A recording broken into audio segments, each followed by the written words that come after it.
Hola, buenas tardes. Hoy vamos a hablar ya de Priene, nos vamos a meter en faena. Hemos dedicado las dos primeras conferencias a un marco general. La anterior conferencia se dedicó a Troya. En el viaje que vamos a hacer no vamos a visitar Troya, pero como ya dejó Fernando Quesada bien claro, está un poco en la base de toda la historia de Asia Menor y más allá.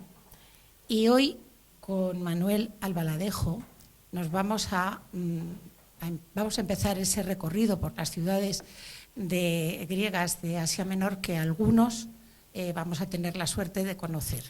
Vamos a empezar a conocer hoy Priene, como digo, de la mano de don Manuel Albaladejo Ibero.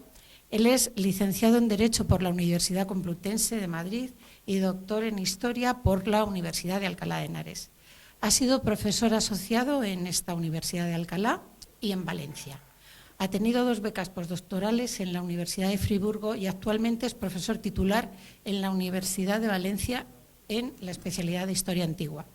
Su línea de investigación es la geografía e historia del mundo clásico y también ha dedicado varias publicaciones a las relaciones entre Grecia y Roma, con la antigua India y con los pueblos de África Oriental. En este sentido quiero destacar su tesis doctoral, Pueblos remotos en la literatura griega antigua, una aproximación etnográfica a la India y a Etiopía. Con Manuel les dejo y adelante, cuando quieras. Muchas gracias.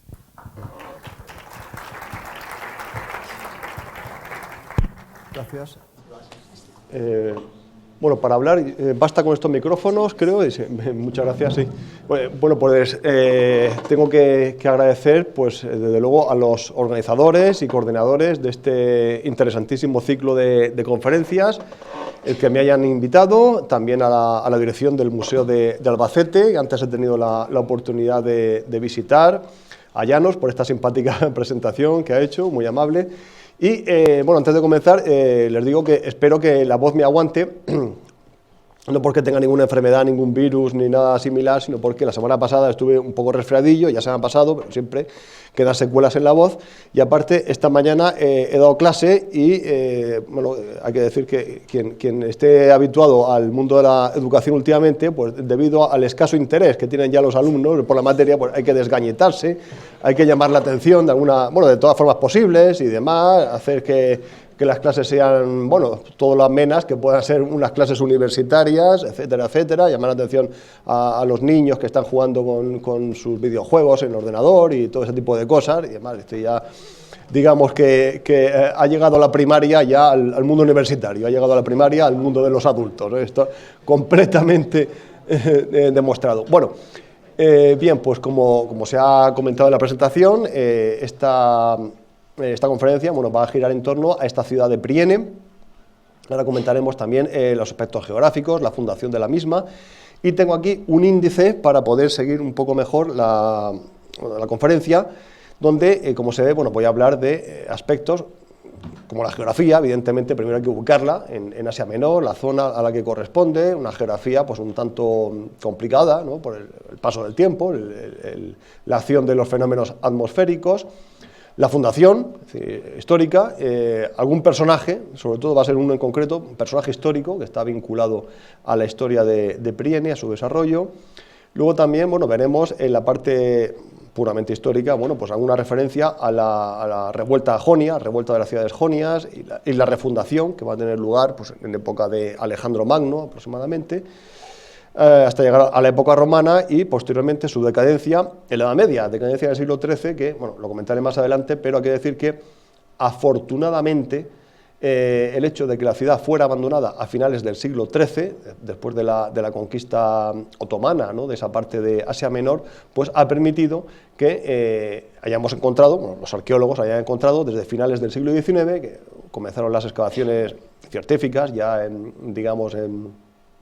de manera arreglada, de manera ordenada, en la ciudad de Priene, han permitido encontrar, bueno, pues un vasto, un amplio patrimonio cultural, patrimonio arquitectónico, que como sabemos que en el caso de que se hubiese construido fases posteriores de la ciudad, a lo largo de los siglos, pues todos los problemas que conlleva la arqueología en un medio urbano, la arqueología en un medio urbano donde tienen que convivir diversas fases históricas de esa ciudad y, por supuesto, no es fácil. Una cosa es excavar ciudades ya abandonadas hace siglos y la otra es, bueno, ciudades que se encuentran debajo de edificios actuales. Además, también veremos la importancia que tiene la religión, en concreto en esta ciudad, y los cultos principales, que han sido identificados gracias a las excavaciones arqueológicas, ¿no? El culto a Atenea, que es la divinidad principal, divinidad de la polis, una referencia al urbanismo, al santuario, ¿no? Lo que es el témenos, el término griego, el témenos de Atenea, y luego ya el templo de Deméter, el santuario de Cibeles y por último el santuario de Asclepio. Así que, este es un poco ese índice que voy a seguir y si tienen alguna pregunta o una cuestión, pues con mucho gusto les atenderé pues, al final de la conferencia, ¿no? Dejaré ahí unos minutillos, 5 o 10 minutos, en caso de que hubiera pues, alguna pregunta, alguna duda que supiera resolver, evidentemente. No sé si podré resolver todas las preguntas. Bueno, en esta diapositiva he mostrado un trono de piedra labrado, uno de los 4 tronos que fueron labrados en toda la hilera, en la primera fila del teatro de la nueva ciudad que surge a partir del siglo IV a.C. Más que nada pues porque es una imagen, me parece muy bonita, muy significativa, también del espectáculo que se daba en prácticamente todas las ciudades griegas, ¿no? Toda polis que se preciara debía contar con al menos un teatro o un odeón, ¿no? una edificación para la representación de obras escénicas y en este caso, digamos que estamos invitados de alguna manera a asistir aquí a la representación un poco de la historia, de la arqueología que hemos conocido en la actualidad de Priene, que voy a comentar, antes de empezar con la geografía, también diré que no está ni mucho menos excavada toda la ciudad. Es decir, fue una obra, pues como me imagino que ya sonará de este ciclo de conferencias, una obra que comenzaron algunos arqueólogos alemanes de finales del siglo XIX. ¿Por qué? Pues por todos los convenios, tratados internacionales de ayuda, solidaridad mutua que hubo entre el Imperio Alemán y el Imperio Otomano en esa época, a finales del XIX, ¿no? Eso es el motivo por el que ha habido, digamos, tanta presencia de arqueólogos y de escuelas arqueológicas alemanas en el territorio de la actual Turquía, el antiguo Imperio Otomano, ¿no? Teniendo en cuenta esa buena relación que había a nivel gubernamental, pues también incluyó la parte de cooperación, solidaridad en sentido arqueológico, que entonces estaba muy desarrollada en Alemania y que en las últimas décadas, ¿no? Sobre todo desde mediados del siglo XX, se ha desarrollado también muchísimo en Turquía, en sus universidades. Bueno, comenzamos por la geografía. Hay que situar a Priene en la zona central de Asia Menor, cerca de la desembocadura del río Meandro, lo tenemos aquí, que por supuesto es el río, ¿no? Cuyo nombre da lugar a esa formación que sabemos, ¿no? Pues todos los círculos, los meandros precisamente, ¿no? Que son luego reconocidos en otros ríos, en otros cursos fluviales a lo largo del mundo, pero que toman el nombre original de este río. Tenía un elevado caudal, porque como vemos tiene sus fuentes en el interior de Asia Menor, el interior de la actual Turquía, y esto significa que este río no es el típico río mediterráneo a los que nosotros estamos acostumbrados. Es decir, que son ríos, todo el mundo sabe, que tienen un fuerte estiaje. Es decir, que en periodos concretos, en otoño, en primavera, que es cuando suele llover más, pues son ríos que tienen un caudal, ¿no? La zona más mediterránea, actual Comunidad Valenciana, Murcia, por ejemplo, también en algunas zonas de Cataluña, pues cuando llega una lluvia torrencial, cuando llega la gota fría, por ejemplo, pues claro, el curso fluvial es en algunas ocasiones desbordado y, ya digo, pues ocurren de vez en cuando esas inundaciones, esas riadas, ¿no? Que se llevan todo por delante, pero en cambio, en otros momentos del año, otras épocas del año, especialmente durante el verano, durante el largo verano que tienen las zonas de clima mediterráneo, pues evidentemente el curso es menor. En el caso del río Meandro no fue así porque tenía un caudal relativamente fijo, relativamente elevado durante todo el año, porque sus fuentes se encuentran en zonas muy al interior de Asia Menor y zonas que estaban sometidas a una alta intensidad de lluvias, ¿no? Una pluviosidad bastante acusada. ¿Y qué originó todo esto? Pues originó, la consecuencia que tiene es que las tierras que eran regadas por este río, y por el río Caistro, lo vemos aquí un poco más al norte, vemos también, me he salido ya, la zona de Sardis, ¿no? Que me imagino que sonará también porque había sido la capital del reino de Lidia y luego fue la capital de la satrapía o provincia del imperio persa, es lo mismo, satrapía o provincia, para los persas es lo mismo. Estos ríos provocaban que en sus riberas hubiera unos campos pues, bien irrigados y altamente fértiles, sobre todo la característica que tiene la fertilidad. Se puede ver cómo este río Meandro desemboca en lo que era el antiguo Golfo de Latmos, es este nombre, el Golfo de Latmos, pero con el tiempo ocurrió un problema muy frecuente en varios cursos fluviales del Mediterráneo. ¿Por qué? Porque hubo una tala de árboles pues, bastante indiscriminada en zonas muy al interior y eso provocó también un aluvión, es decir, un material arrastrado por estos ríos que fue colmatando muchos de estos antiguos golfos, ¿no? Muchas de estas antiguas bahías, golfos, que había en la costa de Asia Menor.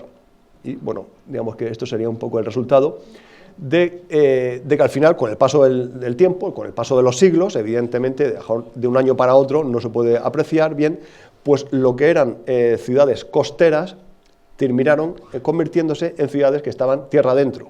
¿Por qué? Pues ya digo, es decir, la tala de árboles por diversos motivos, ¿no? La utilización de la madera, evidentemente, ¿no? Pues provoca que esos ríos arrastren todavía una mayor cantidad de grava, de lodo, de material de aluvión al fin y al cabo, y con el paso del tiempo van colmatando el fondo marino, ¿no? Es decir, van creando nuevos campos, ensanchando. Pues, por ejemplo, esto sucedió también en el delta del Nilo, ¿no? En la desembocadura del Nilo, con el paso de los siglos, evidentemente, pues va ganando terreno al Mediterráneo, ¿no? Va ganando, digamos, superficie de tierra. Y también es un fenómeno que afectó a muchísimas ciudades de Asia Menor. Por eso yo creo que se verá repetido en alguna de las conferencias de este ciclo. Esto motivó, ahora comentaré un poco más adelante, motivó que Priene fuese reconstruida en un lugar diferente al originario. Porque también esto es un problema desde el punto de vista histórico-arqueológico, porque todavía en la actualidad, 2023, no se conoce cuál era el sitio, la ubicación exacta que tenía la antigua Priene. La antigua Priene, que sabemos que fue fundada durante los siglos de la Edad Oscura.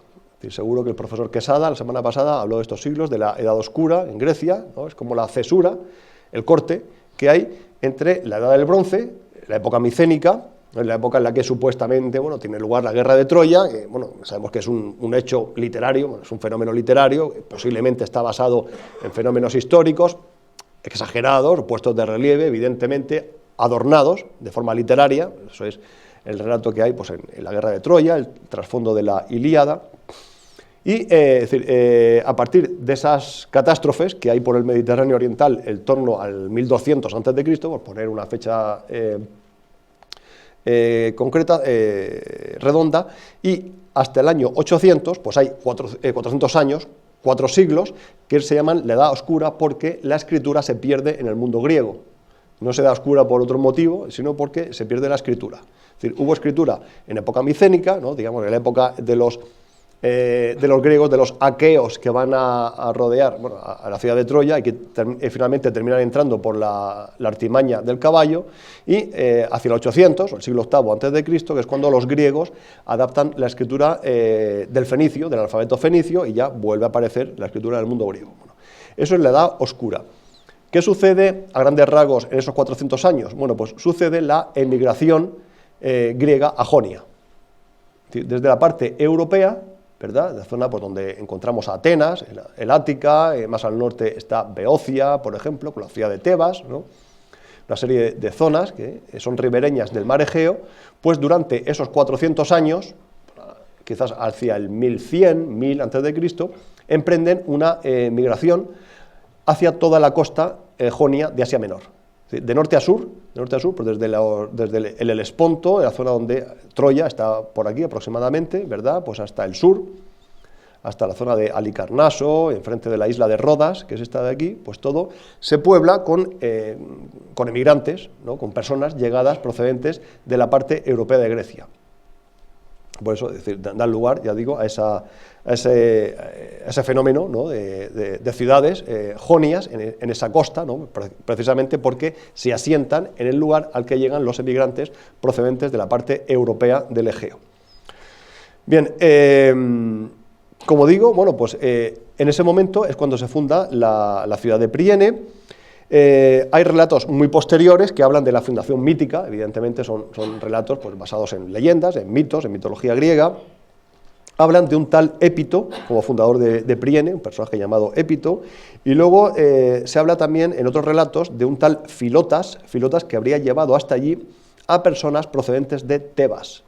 Tebas es una ciudad que se encuentra en la comarca de Beocia, en la región de Beocia, al noroeste de Atenas. Y históricamente fue una de esas ciudades que tuvieron la mala suerte de ser medio vecinas de Atenas. Claro, Atenas es una ciudad pues, que está en determinados siglos, está en constante expansión, naviera, pero también militar y demás, y comercial, por supuesto, y bueno, va a crecer en parte a expensas de los vecinos, ¿no? Los vecinos se llevan la peor parte en ese sentido. Bueno, Tebas fue una de esas ciudades relativamente cercana a Atenas y se dice que este personaje, Filotas, pues, habría llevado hasta Priene a gentes procedentes de la zona de Tebas. Bueno, ¿y qué ciudadanos ilustres ha dado a la ciudad de Priene? Pues el principal es este, Vías de Priene, que, bueno, vemos aquí representado, es un retrato, bueno, un tanto idealizado, muy posterior. El retrato no es del siglo VI a.C., ni mucho menos, posterior. Bueno, se considera un legislador y es uno de los 7 sabios de Grecia. 7 sabios de Grecia, que esto es bien conocido, que en realidad eran 9 o 10. ¿Por qué? Pues porque no había una lista canónica de los 7 sabios de Grecia. Dependiendo de la ciudad, ¿no? De la ciudad que fuera, había diferentes tradiciones, pues una ciudad tenía sus 7 sabios, otra ciudad tenía sus 7, a veces coincidían muchos de ellos, salían, digamos, los mismos nombres repetidos, personajes, digamos, semilegendarios, un poco ahí a mitad de caballo entre la realidad y la ficción, pero otras veces estos nombres no concordaban. Y por eso digo que los 7 sabios de Grecia, pues por lo menos eran 9 o 10 y quizás alguno más. Bueno, este Vías, ¿qué se le atribuye, ¿no? Un poco por qué ha pasado a la historia de Grecia.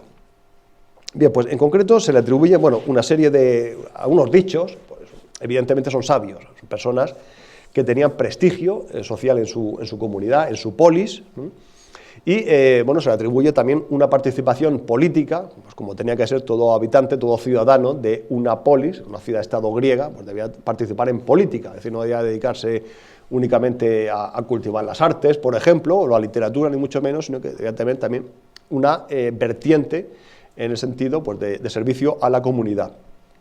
Y bueno, se dice que este Vías intentó conciliar a los habitantes de Samos y a los habitantes de Mileto con sus conciudadanos de Priene.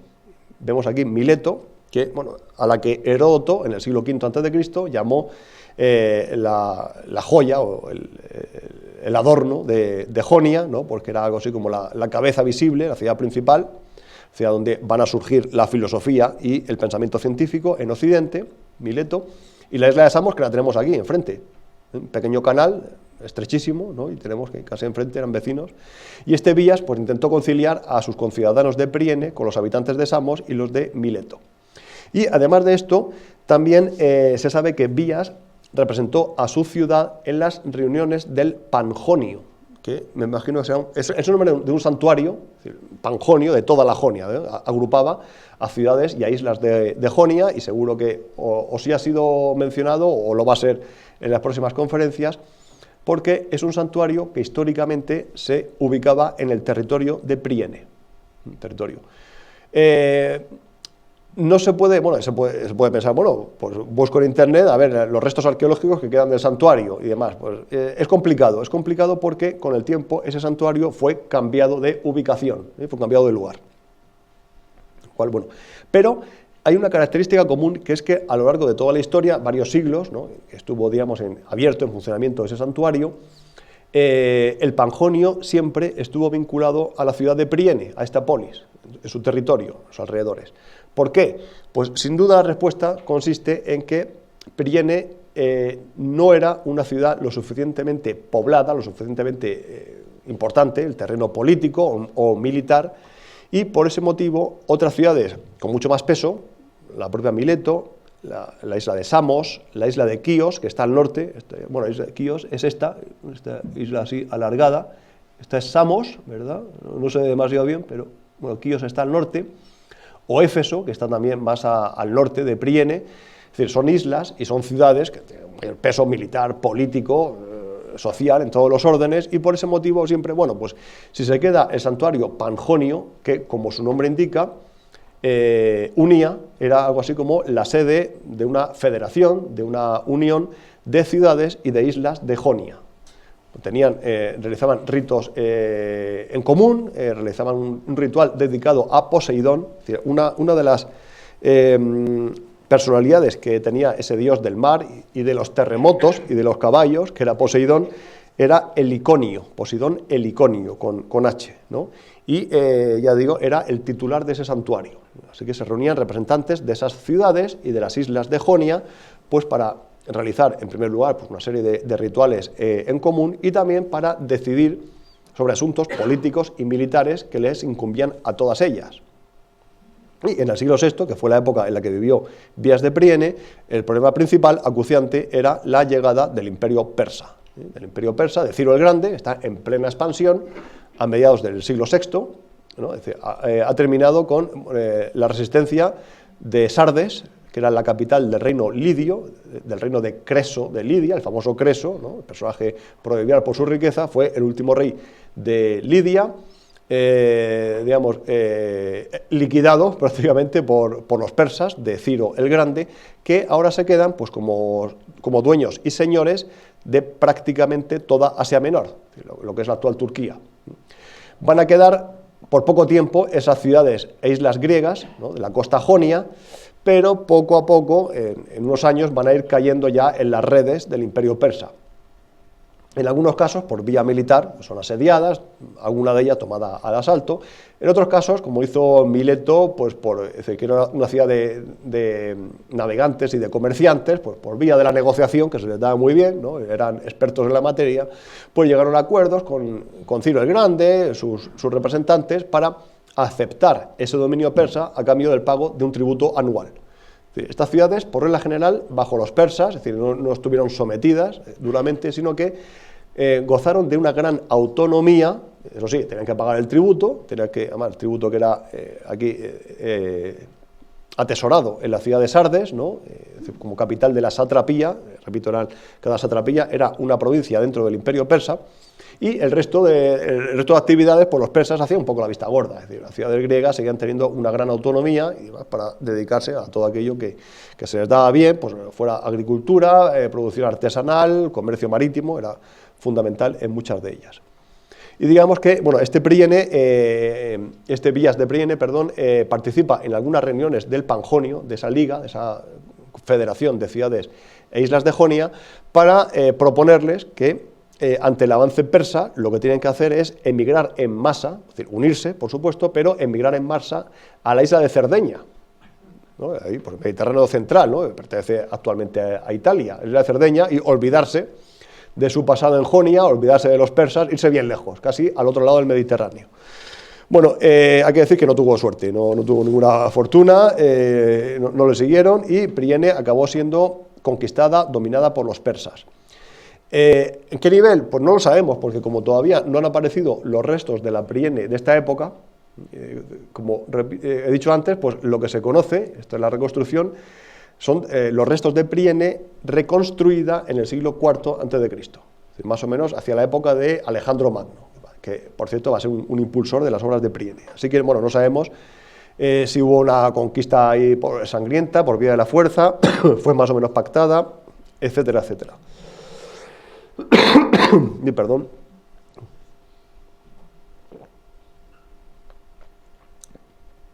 Bien.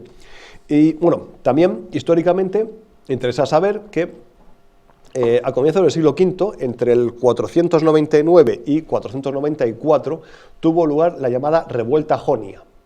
Fue una revuelta acaudillada pues, por Aristágoras de Mileto, que era el tirano que habían colocado los persas como especie de gobernante títere, gobernante subalterno, clientelar, ¿no?, en la ciudad de Mileto, precisamente, que, bueno, pues debía ser pues todo un pico de oro, ¿no?, porque intentó engañar a los persas de la época. El rey era Darío I.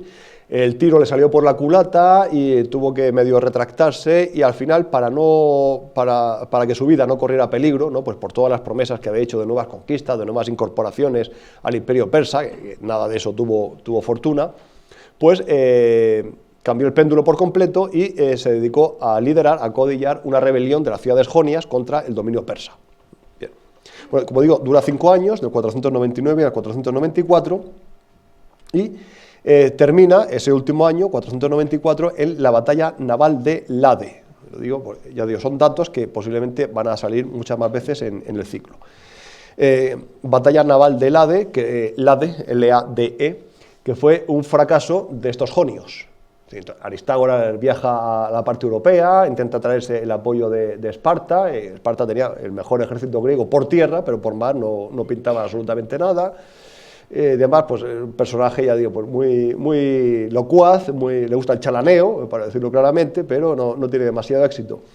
Y en esa batalla de Lade, ya digo, es la victoria de la flota persa, que, dicho sea de paso, era una flota subarrendada. Pues los persas no han tenido mucha tradición marinera, pero sí tenían otros pueblos sometidos a ellos, a su imperio, pues como los fenicios, como los chipriotas, como la zona de Cilicia, que está al sur de la actual Turquía, que sí tenían tradición marinera. Y como formaban parte del imperio persa, pues las flotas de fenicios, de egipcios, de chipriotas, de cilicios eran la base de la flota persa. Digamos, era un poco Torre de Babel, digamos, pero en este caso esa jugada le salió bien a los persas.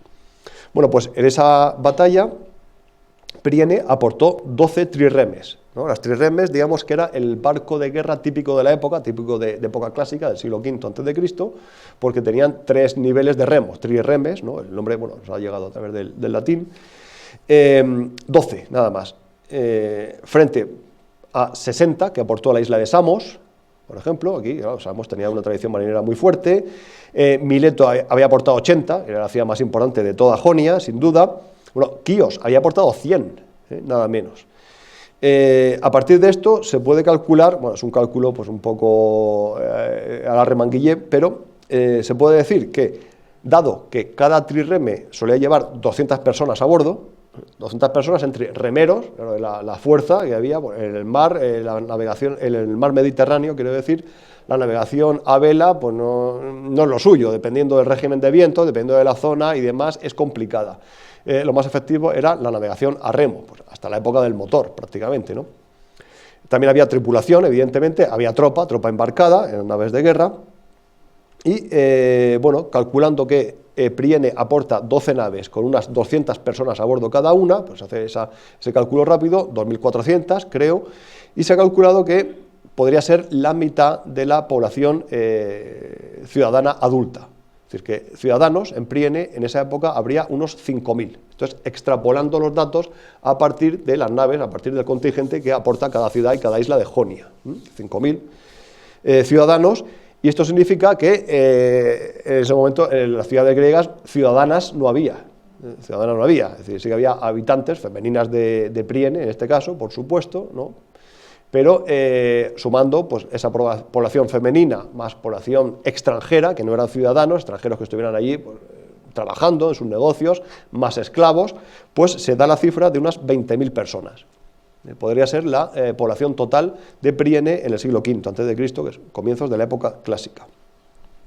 Bueno, más adelante sabemos que a pesar de esa derrota y demás, pero no hay mucha más información sobre Priene, y ya llegamos a mediados del siglo IV a.C., en la época de Filipo II, de Alejandro, la hegemonía de Macedonia sobre todo el mundo griego, y la propia expedición de Alejandro, ¿no?, que comienza en el 334, cuando esa ciudad fue trasladada a este lugar.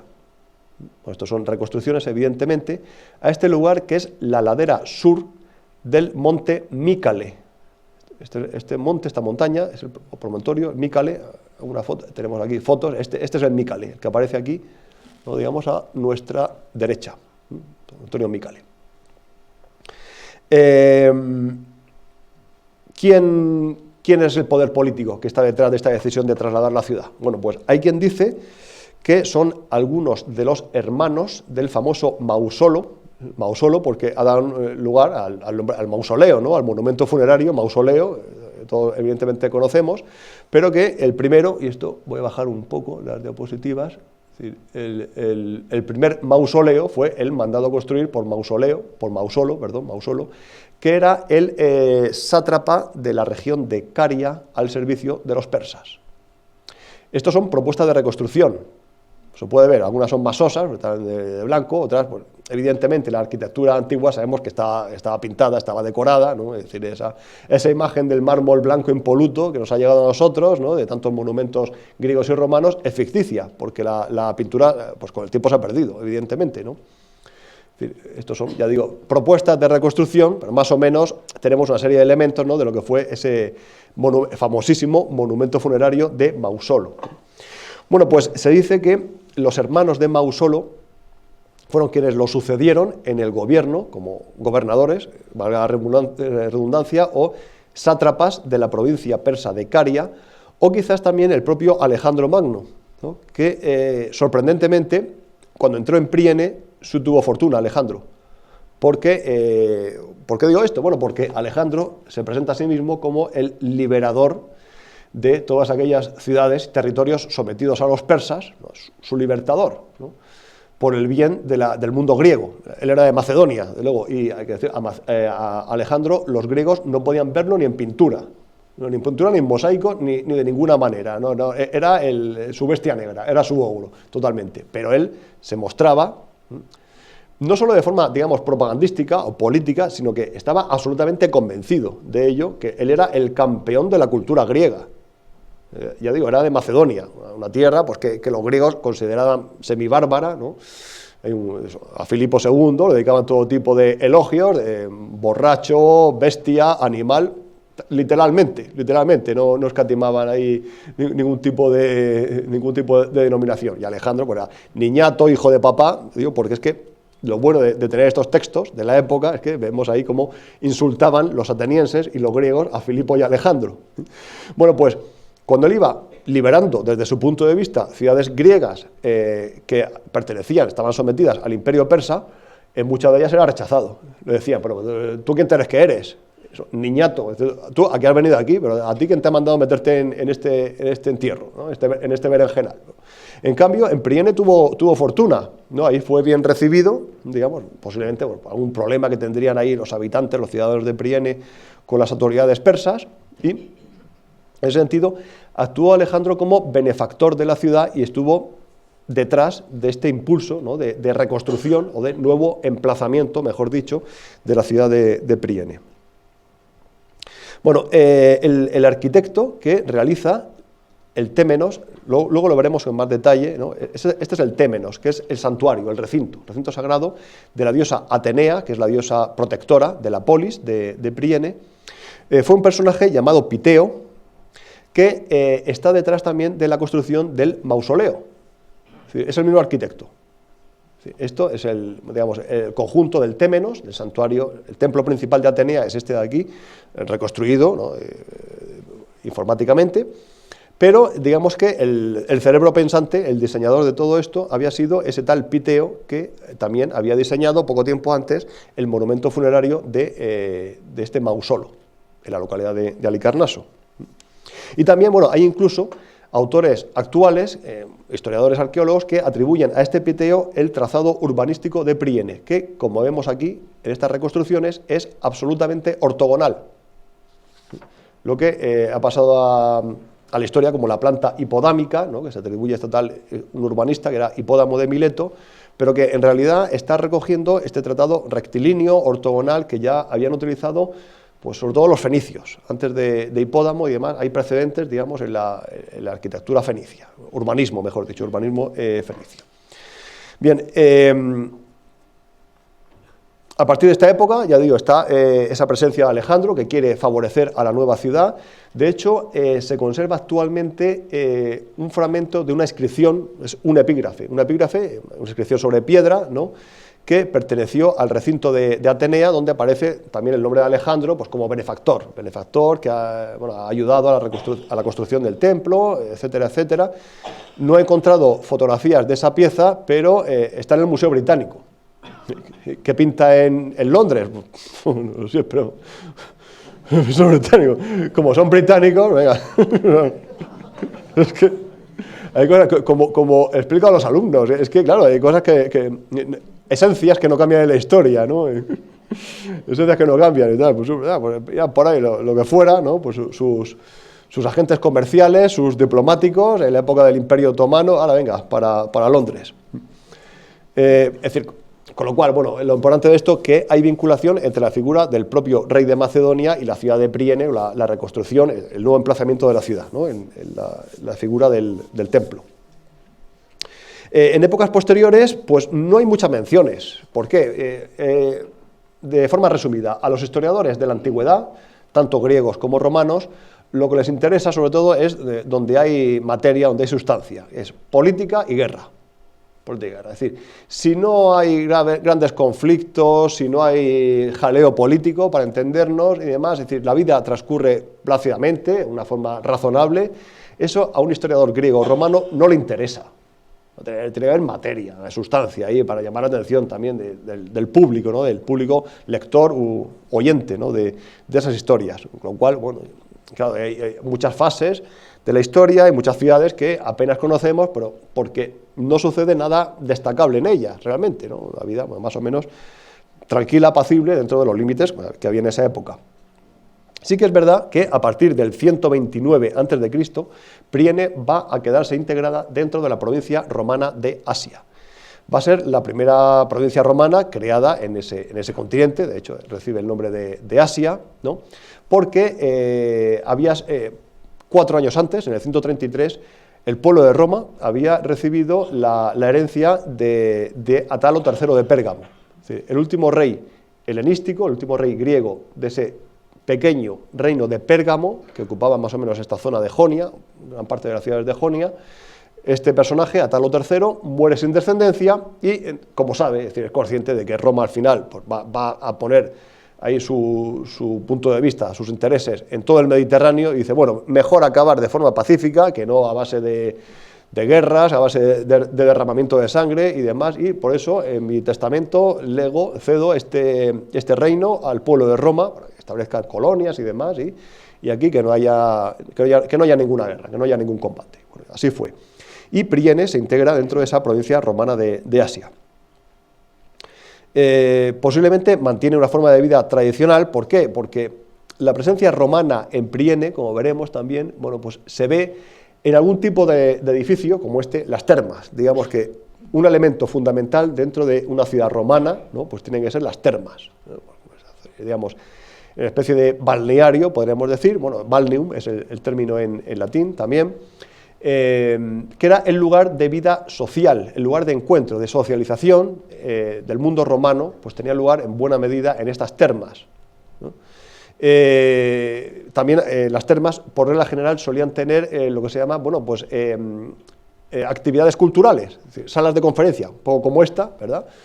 Salas de conferencia, salas de charlas, es decir, una forma de socializar, de encontrarse con amigos, o con socios comerciales, cerrar negocios, para decirlo claramente, pero también para tener espacios dedicados a la cultura, gente, pues, filósofos, por ejemplo, o autores, ¿no?, pues que daban ahí charlas, conferencias, etcétera, etcétera. Todo eso tenía lugar en las termas romanas.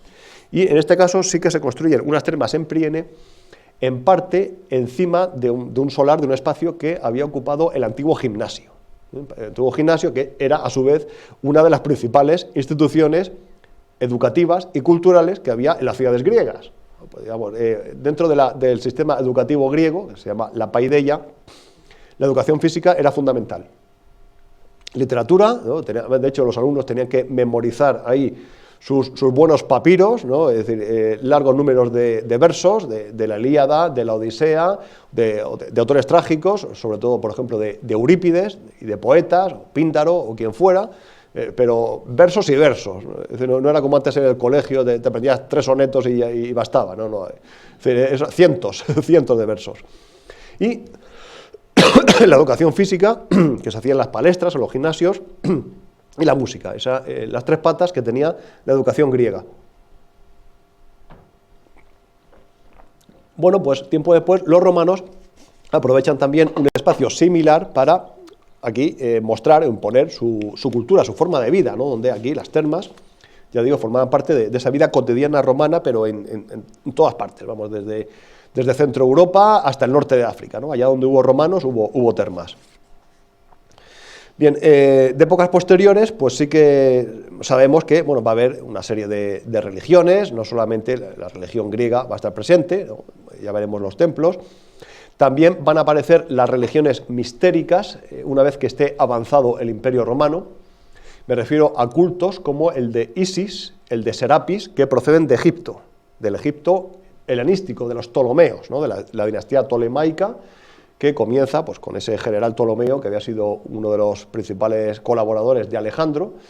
Se queda con esa parte del imperio, que es Egipto, y acaba con Cleopatra, la famosa Cleopatra VII, ¿no? ¿Verdad? Y luego tuvo un hijo con Julio César y 3 con Marco Antonio, es la última reina tolemaica de Egipto.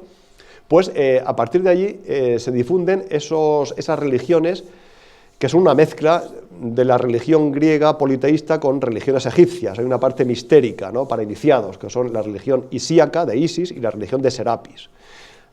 Hay muchas más religiones mistéricas en el imperio, pero aquí tuvieron presencia.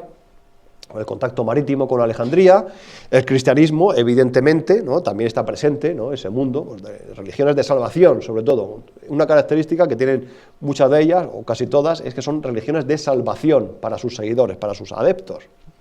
Y, aquí el resto de esta basílica cristiana, en Priene, que, esto tiene que ver con la cristianización del mundo antiguo, casi al final del Imperio Romano, y parece ser que a partir del siglo V la ciudad entró en decadencia. Es decir, en el siglo V ya se ha producido la división entre Imperio Romano de Oriente e Imperio Romano de Occidente.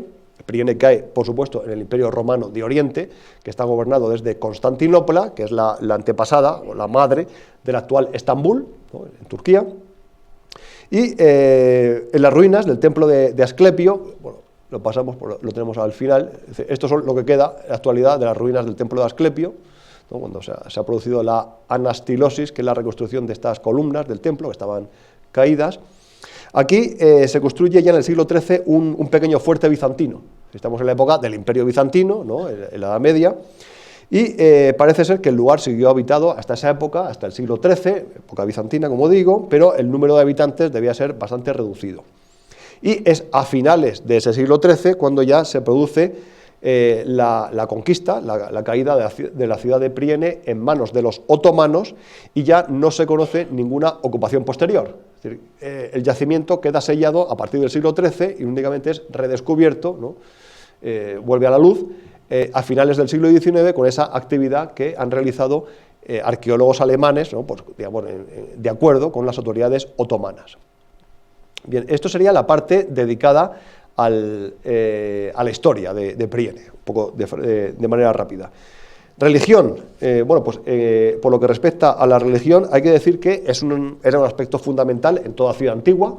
Da igual que estuviésemos hablando de una ciudad egipcia, mesopotámica, griega, romana o íbera. Estamos aquí en la zona de los íberos, ¿verdad? En la actual provincia de Albacete, parte de Castilla-La Mancha, los íberos también. Pero la religión, los santuarios, los templos, era un elemento fundamental en su vida cotidiana, y por eso los mejores recursos en las ciudades antiguas estaban destinadas a los edificios religiosos.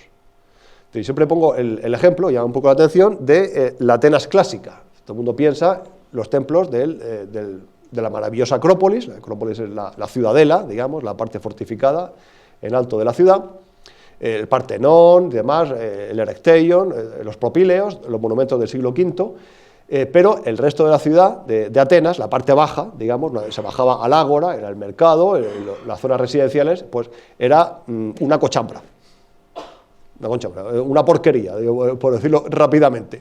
¿Por qué? Pues porque no era lo mismo, es decir, las construcciones pésimas.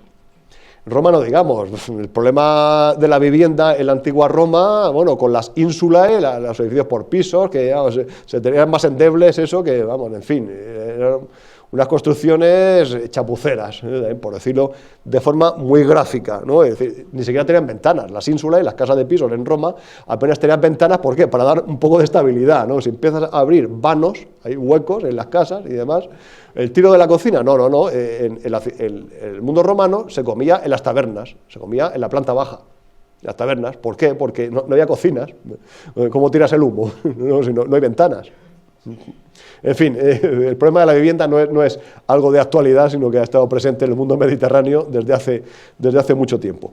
Pero eso sí, es decir, siempre los templos, los edificios, santuarios, edificios religiosos, era la parte monumental, donde se empleaba, cuando se podía, el mármol, es decir, los mejores elementos, ¿no? los más costosos. Bueno, en el caso de Priene, hay que decir que era la diosa Atenea la que recibía una mayor importancia, era la divinidad protectora. Y en este sentido, Priene coincide con Atenas, ¿no? La divinidad protectora de Atenas era la diosa Atenea también.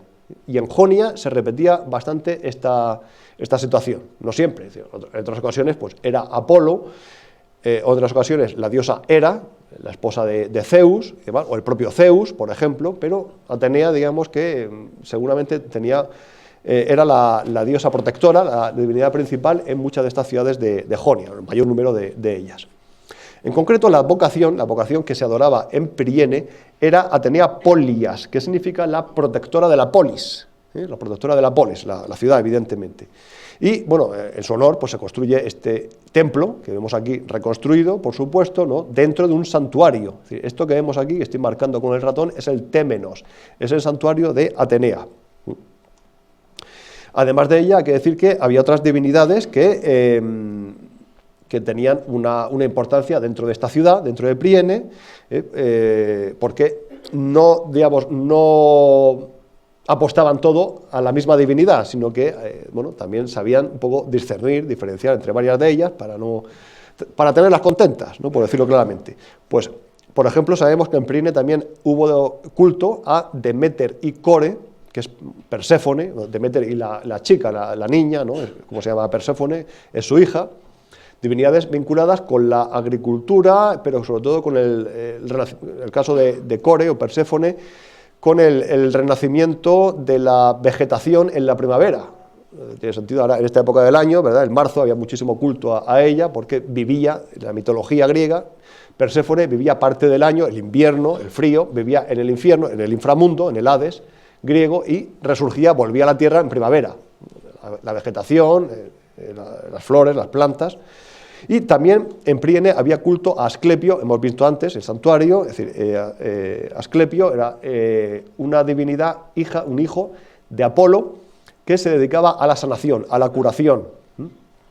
Y a Cibeles, que era una divinidad importante de origen frigio en Asia Menor, divinidad frigia, que luego fue incorporada por los griegos también a su panteón. Esas Cibeles que conocemos y demás, porque es famosísima, ¿no? Por la fuente de Madrid, ¿no? Precisamente del equipo que es contrario al mío, del mío se va a la fuente de Neptuno, pues a Cibeles se van los otros, los de camiseta descolorida, y pues Cibeles, sabemos que la típica representación que también se encontró, aunque no tengo ninguna foto de Priene, la típica representación es sentada en un carro tirado por leones, ¿verdad? La típica foto de la fuente que todos conocemos. Y por ese motivo, por esa iconografía, se encontró una representación de la diosa Cibeles en Priene y se identificó un santuario a esta divinidad que, como digo, es originaria de Asia Menor. Pero, ya digo, no he podido encontrar en ningún sitio una foto de esa pieza, por eso los arqueólogos identificaron, claro, tenía ahí, digamos, los pies sentados, pues apoyados en el carro de madera y tirado por leones, una pequeña pieza, pero justo se dio con eso. Bien, hay que decir, entrando ya en este santuario, en el Témenos de Atenea, bueno, pues seguramente van a venir mejor estas reconstrucciones, porque hay que decir que se aprovechó un saliente rocoso, porque, como vemos, esta ciudad reconstruida en el siglo IV a.C. fue construida a base de terrazas. Es decir, hay una labor, una tarea de aterrazamiento del terreno, es evidente. Aquí es una terraza que está a 96 metros sobre el nivel del mar, en concreto, y bueno, se tuvieron que construir, esto ya es una parte más arqueológica, unos muros de aterrazamiento, precisamente, que todavía cuando se excavó el santuario a finales del siglo XIX, los arqueólogos alemanes que estaban dirigiendo esa operación, pues todavía pudieron reconocer pues, el resultado final de esos muros de aterrazamiento, ¿no? Además dicen que tenían ahí como una especie de paramentos regulares y demás, ha sido una obra muy, muy elaborada. Bueno, la construcción, ¿cuánto dura?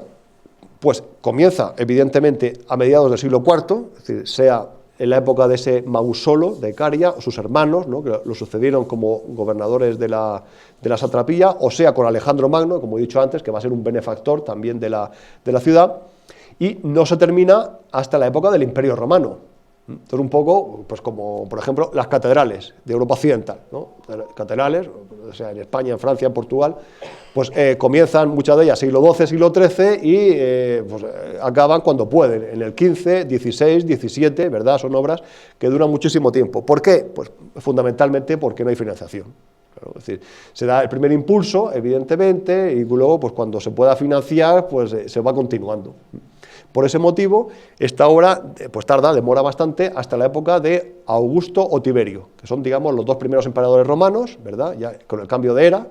De hecho, Augusto muere en el 14 después de Cristo. Tiberio creo que muere en el 37. Tiberio creo que reina del 14 al 37 después de Cristo. Pues es ahí la época en que termina de construirse el santuario de Atenea. Bueno, si volvemos un poco a esta reconstrucción, vemos también ahí una serie de edificios, además del templo propiamente dicho, ¿no? Tenemos aquí, encontramos un altar que está pues, justo enfrente, justo delante, ¿no? Que el altar sí que contamos aquí con la reconstrucción que es esta, la reconstrucción del altar de Atenea en Priene. Bueno, esto lo he puesto para comparar con la estatua de la diosa Atenea y demás, otras reconstrucciones, pero en concreto esta es la que se encontraba delante del templo principal de esta diosa, como vemos, de estilo jónico. Estilo jónico porque la característica de este templo de Atenea en Priene va a ser el seguir el estilo jónico, precisamente. Estos son los propilio, ¿no?, de entrada, aunque vemos que el recinto no estaba completamente cerrado, ni mucho menos, sí que está delimitado porque es un témenos, es un santuario griego, pero digamos que en una entrada abierta. Se construye este propíleo pues un poco a imagen y semejanza del principal, que era el de Atenas, el de la Acrópolis de Atenas. ¿Sí? De hecho, vamos a ver también otras similitudes que hay con los templos de la Acrópolis ateniense. Esto es lo que se llama un tesoro, este edificio que estaba en la parte norte del Témenos. Un tesoro es un pequeño edificio, una pequeña edificación que tiene forma de templo, veremos aquí, una especie de templete, donde se guardaban, se depositaban los exvotos. Los exvotos, los regalos, son básicamente regalos, puede ser de fieles, de particulares, ¿no?, en agradecimiento por alguna ayuda prestada en caso de enfermedades, muy típico, o para pedir ayuda en el futuro, yo qué sé, pues para pedir ayuda para tener descendencia, para emprender cualquier tipo de empresa naval, por ejemplo, pues que eran complicadas, en una época donde las comunicaciones eran muy difíciles. Cualquier tipo privado o incluso público, ¿no? La ciudad también, es decir, realiza exvotos, ofrendas a Atenea, pues para pedirle que los ayude, que los protege en cualquier operación en la que ellos se van a embarcar, ¿no? Bueno, pues estos son los elementos que encontramos dentro del santuario, y ya si nos centramos en el templo de Atenea, bueno, pues hay que decir que fue diseñado por ese arquitecto llamado Piteo, que también fue el encargado de diseñar el famosísimo mausoleo de Halicarnaso, que hemos visto antes, ¿no? El mismo maestro de obras, Piteo, que además da la casualidad de que escribió un tratado explicando las obras, es decir, un poco, digamos, tenía los planos, por decirlo claramente, los planos o la explicación práctica de la construcción de todo el proyecto que él quería emprender aquí en el santuario de Atenea. Y por eso pues, hubo arquitectos y maestros de obra posteriores, hasta la época de Augusto y Tiberio, como he dicho antes, que tenían esos escritos y pudieron seguirlos, con lo cual la obra es bastante homogénea, a pesar de haber sido construida durante más de 300 años, con paréntesis, por supuesto, no había financiación, pero es bastante homogénea porque tenían los planes originales de este Piteo. Bien, el templo en sí es períptero, vamos a verlo aquí. Bueno, esto es, antes de que nada, hay que decir que esto fue una reconstrucción que se hizo, la anastilosis, que es, digamos, volver a erigir, volver a levantar las columnas que se habían caído. Los arqueólogos no se la encontraron así, sino que estaban tumbadas, ¿no? Todos los tambores se habían venido abajo, pero las reconstruyen, pero de forma polémica. Se hizo a mediados de los 60, es decir, hacia el año 65, 66, pues con los criterios que había entonces, claro, no son los criterios de ahora, es que han pasado casi 60 años, ha pasado el tiempo, ¿no? Evidentemente. ¿A qué me refiero con esto? Pues, por ejemplo, parece que los estudios más recientes dicen que las columnas alcanzaban casi 13 metros de altura, mientras que estas que vemos aquí son de 8 metros y medio. Son altísimas, 8 metros y medio es considerable, pero no llegan a 13. El problema, ¿no? Perdón, de estas reconstrucciones. Bueno, aquí quería esta diapositiva. El templo, como se puede ver, es períptero. Significa que está rodeado de columnas por todos los lados, completamente. Períptero, columnas de orden jónico, precisamente, capiteles jónicos, ¿verdad? Y, bueno, tiene 6, es hexástilo, significa que en el frente, en la parte corta, tiene 6 columnas, mientras que en la parte lateral, ¿no?, en la parte larga, eran 11 columnas. Y además situadas a una distancia de 3,5 metros unas de otras. Y también tiene la característica de ser uno de los poquísimos templos de estilo de orden jónico, como se puede ver aquí en los capiteles, que tenía opistodomos, que es, digamos, la sala posterior, ¿no? Aquí tenemos la pronaos, digamos, como estamos viendo, esto es la apertura lateral, tenemos la pronaos, que es la primera sala, que da directamente al pórtico de entrada, la cella, que es la sala principal donde se conserva la estatua de la divinidad tutelar, que es Atenea, por supuesto, y luego está una pequeña sala posterior que es el opistodomos. El más famoso, sin duda, es el del Partenón, pero es que hay que recordar que el Partenón era un templo dórico, de orden dórico, y era normal que los templos dóricos tuviesen el opistodomos. En cambio, el jónico no, bueno, fue aquí una innovación de este arquitecto llamado Piteo. Bien, como vemos, aquí en esta reconstrucción, al fondo de la celda, ¿no?, de la estancia principal, sería algo así como el Sancta Sanctorum, tenemos esta estatua de Atenea que está claramente basada en la Atenea Parcenos que ideó Fidias para la Acrópolis de Atenas. Es decir, lleva el mismo tipo de representación, la iconografía es muy similar, ¿no? Lleva casco, escudo, lanza.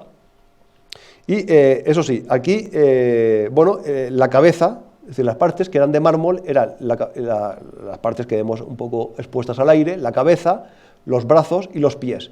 Mientras que el resto del cuerpo, vemos aquí las piernas y lo que sería el tronco, el pecho, se hizo a base de láminas de oro que estaban recubriendo un armazón de madera. Es decir, por dentro, por debajo de esto, había un armazón de madera, por supuesto no era oro macizo ni muchísimo menos, y estaba, como digo, cubierto a base de láminas de oro. Y, bueno, evidentemente, el modelo, pues esto no se reconoce fácilmente, había sido la Atenea, pues ya paradigmática, que había ideado Fidias para la Acrópolis de Atenas. Parece ser que medía unos 6,5 metros, bastante considerable, y se realizó durante el siglo II a.C. Pues toda esa trayectoria que tiene el templo, en este caso esta estatua, ¿no?, pues cuando hubo dinero para pagar a un escultor que se encargó de ella, pues eso fue ya en el II a.C., pues casi 200 años después del comienzo de las obras del templo. Los bueno, ya veo que voy fatal de tiempo. Voy a hacer alguna referencia, sin duda este es el santuario principal, es decir, los ritos, el ritual religioso, las ofrendas, iban dirigidas principalmente a Atenea, no de manera exclusiva. ¿Por qué? Porque, como he dicho antes, había otros santuarios en la ciudad. Había uno dedicado a Deméter, se conoce muy poco, no hay fotos prácticamente, no hay nada, solamente vemos aquí estas, luego volveré con este de Asclepio, pero hay uno de Deméter y su hija Core o Perséfone, que estaba fuera de los límites de la ciudad, es decir, fuera en el territorio de Priene, pero fuera de lo que es el recinto urbano. Bueno, desde el santuario, por lo que dicen los excavadores, pues se construyeron una serie de bancos, una especie de mesas de piedra que estaban adosadas a la pared y que servían para depositar las ofrendas de todos los fieles que iban allí por adorar a estas diosas que están relacionadas, como dije antes, con la fertilidad, la vegetación, la fecundidad, digamos, todo este terreno enormemente amplio. Y también había una fosa de ofrendas, que era donde se depositaban pues, todas las ofrendas de animales que eran sacrificados, principalmente, pues iban a ser depositados en esa fosa, pues como se supone, para el sacrificio, para la alimentación un poco espiritual de esas divinidades. Y ya paso al último elemento, ¿no?, destacable, que es este santuario de Asclepio, que como hemos visto, pues no es que quede demasiado. He tomado otras imágenes de Asclepio un poco para adornarlo, para no dar esta imagen de pobreza. Y eso sí, hay que decir que en el mundo griego el culto a Asclepio adquiere gran importancia a partir de época clásica, siglos V, IV a.C., y sin duda el templo principal es el de Epidauro, en el Peloponeso, y que es famosísimo, sonará a todo el mundo, seguramente por el teatro que formaba parte del recinto religioso del santuario de Asclepio, como digo. Y bueno, ¿qué característica fundamental tienen los santuarios de Asclepio y también este de Priene? En ellos se practicaba la sanación, la curación, porque Asclepio, como vemos aquí, el símbolo, ¿verdad?, el símbolo que reconocemos en las farmacias, todavía en la actualidad, pues el legado clásico, ¿no?, el legado clásico que está presente en nuestra vida cotidiana, es hijo de Apolo y tiene esa virtud de sanar. Es una sanación que nosotros llamaríamos ahora, desde nuestro punto de vista, una sanación religiosa, evidentemente, una sanación que viene inducida por la divinidad, porque los fieles, los peregrinos, eran realmente peregrinos que acudían a estos santuarios de Asclepio, y aquí en estos laterales los arqueólogos encontraron unas estoas que son unos pasillos porticados, ¿no?, unos pórticos, están cubiertos para guarecerse pues, del sol, evidentemente del sol mediterráneo, parte del año, o de la lluvia, cuando cae también es problemática, ¿verdad? Y tenían además una función mucho más vinculada al culto a Asclepio, porque en ellos dormían los peregrinos, en ellos pasaban la noche. ¿Por qué? Porque la forma de sanar que tenía Asclepio en estos santuarios consistía en que el dios mismo se presentaba a los fieles en sueños, ¿no?, y les indicaba el remedio o aquella forma de curación que ellos tenían que seguir para lograr su sanación. Esta forma se llama, nos ha llegado a nosotros el nombre en latín, es la incubatio, incubación, digamos, la traducción literal de la incubatio es incubación. ¿Por qué? Porque se incuba, es decir, cada peregrino que acude ahí al santuario recibe esa visita en sueños de la divinidad, que le indica pues, cuál va a ser la forma, es decir, qué remedios tiene que utilizar, qué plantas, ¿no?, ¿verdad? Es decir, ese conocimiento tradicional. Y este era el tipo de sanación pues, que se daba en esos templos griegos, ¿no?, pues, que tienen mucho predicamento a partir de la época clásica, que contrasta, es decir, no toda sanación, con esto ya voy a terminar aquí, no toda sanación en el mundo griego estaba relacionada con el culto a Asclepio, porque también se produjo ahí la escuela hipocrática, digamos que la escuela de Hipócrates, ¿no?, se atribuye a ese personaje un poco legendario, y sus seguidores estaría en el origen de lo que nosotros llamaríamos medicina científica, es decir, el hecho de identificar la enfermedad o dolencia que tiene cada paciente, identificarla, dar un diagnóstico y a partir del diagnóstico pues elaborar una serie de ingredientes, elaborar pues, una serie de remedios utilizando métodos naturales. Las plantas, por ejemplo, ya digo, eran también lo habitual, pero para intentar curar esa enfermedad, esa dolencia concreta, particular que tiene cada uno de esos pacientes, ¿no? En este caso, bueno, pues, el culto a Asclepio era el que se dio en la ciudad de Priene y ocupó, ya con esto termino, definitivamente ocupó un lugar especial dentro de la ciudad porque se encontraba el templo de Asclepio inmediatamente vinculado o conectado con el ágora, con la plaza del mercado. el centro de la vida social totalmente, pues desde el amanecer que se abría el mercado hasta mediodía, que ya iban quitando ahí pues todas las tiendas, todos los puestecillos, ¿no? los vendedores, pues el templo hay un pequeño error, no es Demeter y Coré sino este es el templo de Asclepio, realmente, estaba en el centro de la polis, ¿no? ¿Ya ves? Indica la importancia que tenía este culto para la vida ciudadana, porque se construyó, ya digo, nada más y nada menos que al lado del propio mercado. Bueno, y con esto termino, agradeciéndoles su atención, su paciencia de aguantarme a estas horas, y si tienen alguna pregunta, alguna duda, pues encantado de responderla.